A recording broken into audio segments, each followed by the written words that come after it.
అందరికీ శుభోదయం. ఏప్రిల్ 2, 2025 మదనపల్లి మరియు కనిగిరి మార్కెట్ సంబంధించిన సమాచారం. ముందుగా కనిగిరి మార్కెట్ వివి మండి అధినేత అక్బర్ గారు ఇచ్చిన సమాచారం మేరకు ఈ ఫిల్టర్ గల వన్ క్వాలిటీని మినహాయిస్తే 70 రూపాయల నుంచి ఆరంభ ధర, 100 రూపాయలు ముగింపు ధర, టాప్ అండ్ టాప్ 110 రూపాయల దగ్గర నుంచి 140 రూపాయలు. టుడే కనిగిరి మార్కెట్ టమాటా small boxes 70 rupees starting rate, 140 rupees ending rate. ఇక మదనపల్లి మాట విషయానికి వస్తే రైతు మిత్ర పీవీఎస్ మండి అధినేత వెంకటేష్ గారు ఇచ్చిన సమాచారం మేరకు నిన్నటితో పోలిసి వాళ్ళ దిగుమతి తగ్గింది. అయితే భారీ కాదు, కాస్త స్వల్పంగా తగ్గింది. అయితే వచ్చిన వాటిలో చాలా వరకు క్వాలిటీ లేవు, అన్ని కలర్ కాయలే, జ్యూస్ కాయలే అని వెంకటేష్ గారు అంతా చెప్పడం జరిగింది. ఇది ప్రధాన కారణం 2 రోజులు గ్యాప్ వచ్చింది పండగ వల్ల, దానివల్ల కోతలు ఆలస్యమై, దానివల్లే వాళ్ళ మదనపల్లి మార్కెట్ కానివ్వండి, అటు కనిగిరి మార్కెట్ కూడా కానివ్వండి, 2 మార్కెట్లు కూడా ఎవరగా క్వాలిటీ కాయలు అయితే ఏమాత్రం లేవు, చాలా తక్కువగా ఉన్నాయి.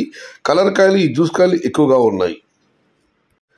చూడాలి. నిన్నైతే మదనపల్లి మార్కెట్లో 150 రూపాయలు తగ్గించి 250, టాప్ 270, అక్కడక్కడ 300 పడడం జరిగింది. ఇవాళైతే దిగుమతి తగ్గింది. అయితే కలర్ కాయలు, అన్క్వాలిటీ టమాటాలు చాలా ఎక్కువగా ఉన్నాయి. మరి చూడాలి ధరలు ఎలా ఉంటాయో, ఏ మేరకు ఉంటాయి.